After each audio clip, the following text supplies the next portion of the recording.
We're here with Janelle Ward, the owner of Wendy's Cleaning Service in southern New Hampshire. She is now the third owner of this cleaning business that was originally started in 1972. So, really excited to dive into her story of buying this business, having it passed down, I think, through a couple owners now, and then her tactics for building and running this business here in 2024. So, Janelle, really excited to have you on today. How Thank are you you. doing?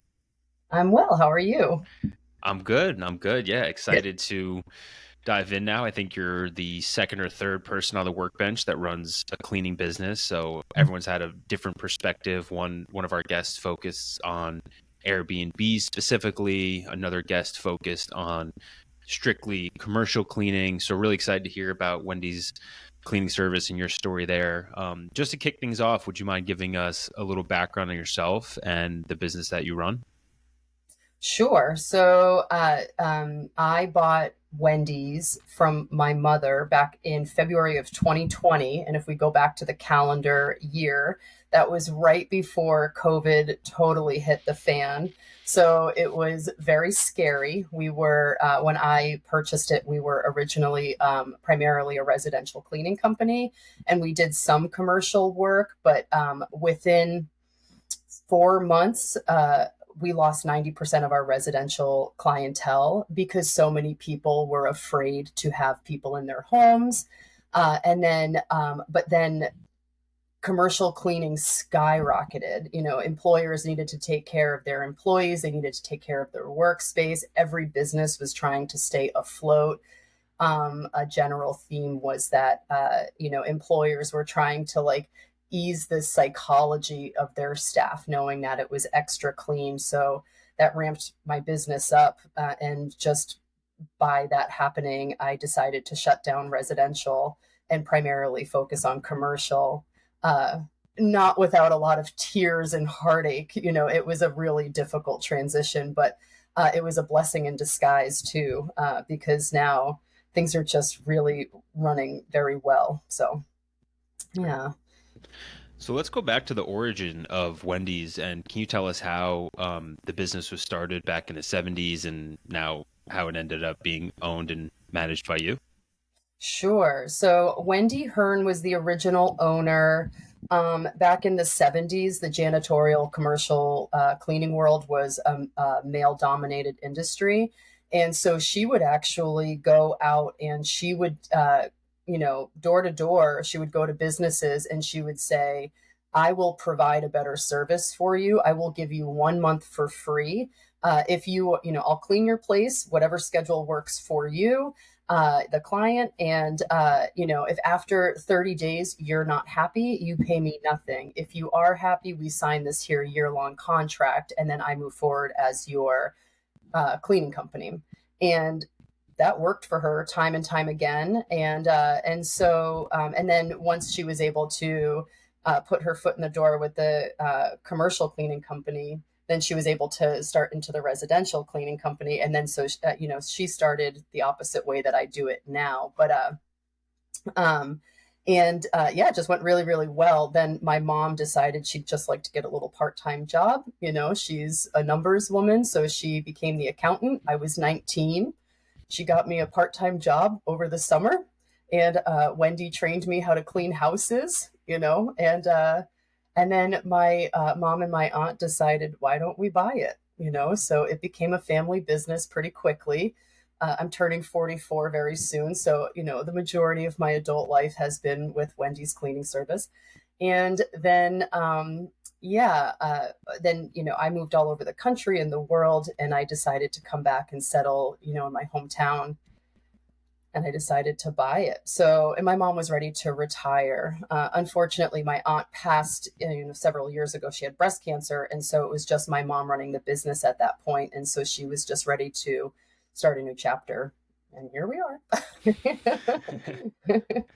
Yeah, so cool. That's a very definitely a first on the workbench where someone worked at a business in their teenage years and then end up owning it and running it one day. I think that's really creative and interesting.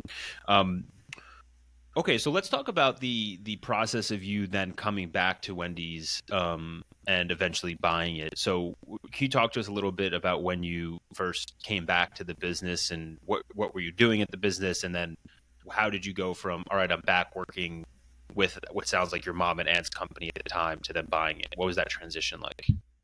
Sure. It happened by accident, honestly. I wasn't expecting it. I was always an events coordinator before that, and I really do love the hospitality industry, so it was not on my radar. However, the transition and how it came to be was I'm a mom and I just needed to make a change. Being in the hospitality industry, you work night, weekends, and holidays. And although the money was fantastic, it's like I just needed to be home with my child. And so, I knew my mom was getting ready to groom her business to sell it. And so it was like, well, let me give it a chance. Right. And so that's really what it was. The driving factor was my child. And then just wanting to have a better life work balance. Hmm. And then I had no business experience. I've had management experience, but I had never had any type of entrepreneurial, background whatsoever. So it was a big learning curve. To manage a business is different than to grow a business, which I've learned the hard way. But yeah, and so since then, my mom was able to take a step back. That was a really big challenge working with a family member, especially a parent. It was her inclination to like really kind of control the trajectory, because it was something she had done for decades, and then just finally being able to release the reins allow me to kind of move forward in a different direction. And once we established that, it went really well. So um, yeah, it just all, once upon a time it all started by accident, and here we are. Great. There was no business plan. Yeah.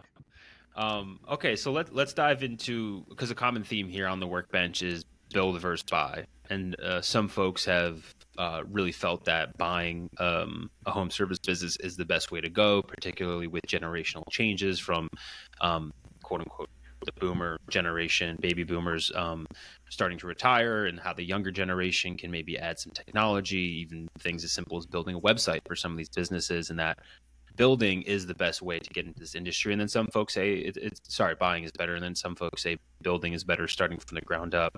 So I'd love to hear like the actual, however much you're willing to share on the acquisition and, just the structure of purchasing a business. I've never bought a business. I know a lot of people haven't. So how'd you go through, understanding a fair price and getting the financing to purchase Wendy's? Sure. So my mom and I had come up with an agreement that I would pay for 50% of the business up front. And then the other 50% would be seller financing, however I needed to make that work. Because, it's nice when you're working with your mom, right? It's not a bank. So, there's some gray areas and some flexibility that you wouldn't get with, banking institution. One of the things that my mom was ready to go and do something different. And so part of the acquisition was to give her the flexibility to start doing something different with her professional life that allowed her to still get some income, to still be available for me as a coach and a mentor. And then, she just said, by the time her husband, my dad, is ready to retire, she's out. So that was it. So we have about a year left, and that's it. So the stipulations were a little bit gray, except for the 50% up front in cash. And then the rest is just, I help pay for like her expenses, her car, her cell phone, the car insurance, stuff like that, so that it allows her to just kind of have a hobby that she doesn't need that income. Mm-hmm. So, Yeah. um, and it's definite in my, to talk about build versus buy. Buying something that already has brand and sweat equity invested into it, in my mind, made it such a luxury for me. So I could never imagine building this business from the ground up. It's incredibly difficult to do. So I'm definitely on the camp of, buy. Can, however can however it works. Yeah, can you talk about that more and what you think the advantages are to buying? Sure. So, one of the things I was able to do, again, I think that when you manage versus grow, it's very different. We have these ideas that because we've been managers of companies before, we know how to run a business, but that's only one facet of the business. So, to be able to buy the business, sit back, kind of push the pause button a little bit, which in business is kind of counterintuitive, right? To, not grow or move forward, to be able to sit back and just see, like, why are things done a certain way? What is the community like? What is the market like? Where are our weaknesses? Where are our strengths? I was able to do those things because the brand equity already existed. It was already decades in. People already knew. Name recognition was huge. We were already part of the Chamber of Commerce, so at any point, if I needed to, I could just, insert myself somewhere and quickly grab business. Um, while I was going through that process of just kind of analyzing, like, what exactly is it that I got myself into? you know? So, whereas if I had to build it, I would be spending so much time. I would definitely throw myself in immediately. Like, you're never ready, no matter what. But if I had to build it, it would be so much time for me to, marketing, employment, HR, financing, like there's just so many facets that I think I would have been spread too thin. Definitely. Yeah. But buying allows you to focus on what matters most. And in some cases, there's a lot of things in place already ready and set up for you. Hmm. Okay, so let's dive into the nuts and bolts of Wendy's cleaning service. Can you give us an overview of the services you provide? I know it's mostly, if not all, residential. Are they office buildings? How big is the team? Would love a breakdown of the 101 on Wendy's cleaning service as a business. Sure. So we are a commercial cleaning company. We have over 100 accounts. I now have 32 employees, um, and growing. Um, uh, we do stripping and waxing of VCT floors. We do carpet, steam extraction. We'll do windows, but that's only for customers we have relationships with already because we're maintaining their business. It's like kind of part of a concierge service, I would say. We would never go out and actively grab that business. Yeah. And so one of the things that we've started to incorporate is supplying consumables for commercial accounts. So it's one less thing that they have to do. They can focus more on the daily operations of their business as a whole instead of having to worry about, is there enough toilet paper in the supply closet? So we do that as well. My goal, we just hit our $1 million mark, and that was like my hardest thing. I needed to make sure that I had a sustained $1 million annual revenue. So, but my big mantra is 2 million in 2026. So that's something I'm working towards. To do that, I will really have to branch out further than I've ever been comfortable doing. But that's what this year is for, going outside of my comfort zone. Gotta, yeah, love that mindset. Okay, 100 accounts, 32 employees. Love that add-on of the consumables. I want to dive into that concept of like value-added services on top of the core offering. In terms of the 100 accounts, are they who are you mostly servicing? Is it businesses? Is it stores? And more, I guess another way to think about it is like if I was starting a commercial cleaning business, who do you feel makes like the best type of client? I'm curious what your thoughts are on who to focus on in terms of the actual type of business you want to clean for. Um, I'm very employee centric, so I have a few answers for that. I focus mostly on, like, providing for my employees. Um, because if I do that, then they take care of the clients take care of the business takes care of me. So my answer for that is a few things. So banks are ideal. When we clean banks, we have several banks that we clean. Oftentimes they're done at least 3 times a week, if not five. Some are 6 times a week. And so what you do is you provide a very consistent, manageable amount of work for one employee for supplemental income. 2 hours a night, 5 nights a week, Monday through Friday. They have the weekends off with their kids, right? Or their family, or to do their own hobbies. Being in one location so often makes them have a sense of pride and ownership over the account. So they take care of it as if it's, part theirs and it's not just a job. So banks are fantastic. Then another type of job that's really wonderful. We have really large accounts. So some are like 40,000 square feet. So those are people who need, like our employees who need to work, maybe not like the more conventional 9 to 5 hours, but they still need to make a good income. Maybe they're trying to figure out childcare or like working opposite of their spouse, or trying to go to school and find a job that pays them well outside of those normal hours. And so they get to drive to one location and stay at that one location for, anywhere from 5 to 8 hours at a time. So it's kind of like driving to your, like a normal job, right? But it's independent. So that's a really great account for us. And then not to diminish, the small accounts are really important too, because those are the ones you get to gain the relationships with, and those are the ones that talk about you. So you might just be in an account once a week for an hour and a half, but you have time to chit chat because you're not stressed about getting the whole job done. So there's no one answer for that question for me. Okay. And you touched on something there that I think is really thoughtful and insightful, which is if you take care of your employees will take care of the clients, and in turn, the business will do well and take care of you. Yes. Tell us about your philosophy for managing these 32 employees. Sure. I don't know where I learned that like cycle, but whatever it was, it stuck with me. It was a little bit of an imprint. So my philosophy for taking care of my employees is I know how I like to be treated, right? Somehow, and I mean, I guess I get like a little bit, this is kind of you know, um, like I live by this. So we focus so wholeheartedly on business in this country. What do you do? It's an icebreaker. Hi, my name is Janelle. What do you do for a living? Right? Instead of like, what do you like? What are your hobbies? So I try to create a life work balance for people where they can be separate from their job. They can make enough money. I always pay people really well so they can make money so that they can separate themselves from their jobs, not be stressed out.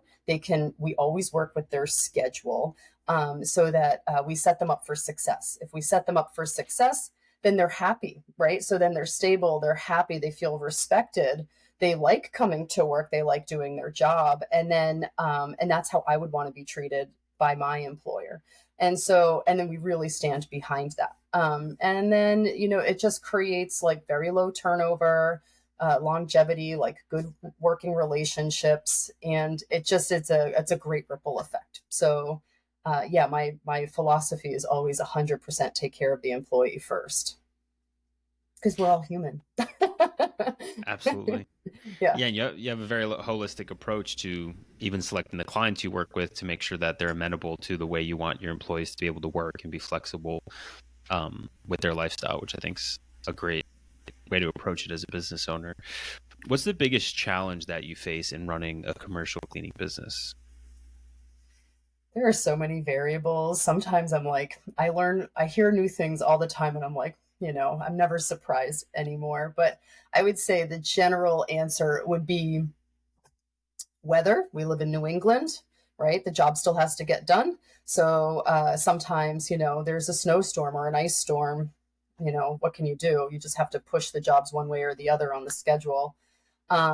Sometimes transportation becomes a thing. Sometimes, like, I've had employees in the past with a flat tire on the side of the highway.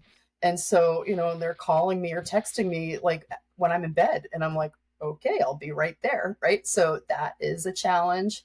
And then just making sure that the schedule for the client and the schedule for the employee always line up. There's good overlap. Um, but usually that's always fixable. It's those surprise things that I'm not prepared for, like the weather or flat tire. Those are the biggest challenges.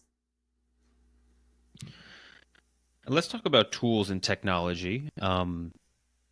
There's such a broad spectrum from the business owners I've met with. Some people use their cell phone and a legal pad and a pen, and that's how they run their business. On the other side of the spectrum, I've met with tech enthusiasts who have every automation under the sun set up and VAs offshore and all types of crazy software and tech set up to manage their cleaning business in some Mhm. specific cases. So, um, what tools and tech are you using to manage your business? We use something called TimeWorks for clocking in and clocking out. It's, everything is mobile app friendly. It has to be. So they're able to clock in. It has a GPS location on it. So, it's GPS enforced. That way everybody is held accountable. And then that translates to my payroll company, which is fantastic, so I don't have to count out the hours. So I don't do anything on pen and paper. The other thing that I use is Jobber. Jobber is a fantastic program that we've been with that company since 2014. So we've seen it go through many changes and grow. But that without Jobber, I would be lost. Honestly, I have to say it, because it itemizes everything, it organizes everything, it runs reports for us. You know, distributes the information to the employee and the customer. So yeah, if I didn't have Jobber, I might cry. Yeah. That's a good quote for their website. Yes, If it I didn't is. have I Jobber, I need might cry. Jobber. Janelle Ward, Wendy's cleaning service. Um, okay. And then, I think looking forward, Janelle, Wendy's has been in existence for 30, 50 years, I guess, at this point, if I'm doing the Mhm. math correctly. How are you thinking about the future of this business? Is this something you want to run for the rest of your career, maybe pass on to your child one day? Is it something you're looking to sell? Knowing that this business, some folks we talked to, they started their business 2, 3 years ago, but knowing that your business has this long history, I'm wondering and curious about your thought process on the future of where this thing goes. Sure. If you had asked me that question during the pandemic, I would have said, anybody who wants it, go right on ahead. You can take it. It was so exhausting. It was not sustainable, the amount of effort put in. However, now I have a great deep love for this company. As far as giving it to my child, I'm 44 and he's 6. So if I waited for that to happen, I don't know. So that won't happen. I don't have any plans for selling it. I think at this point it will just be because it serves us so well, right? So as long as it's serving my family, as long as it's serving our employees, as long as the balance is there, I will maintain it until I'm ready to retire. I have a fantastic operations manager. She has her hands in everything. And so, as long as she's on board, and we've known each other for a very, very long time, as long as she's on board, I will definitely keep the company open, like tagging her along with me. If there was any reason that she would leave, then I would reconsider. So I just think she's so perfect for the part. But yeah, I just plan on keeping it until I'm like, I don't know, maybe 10 more years. I don't All right. know.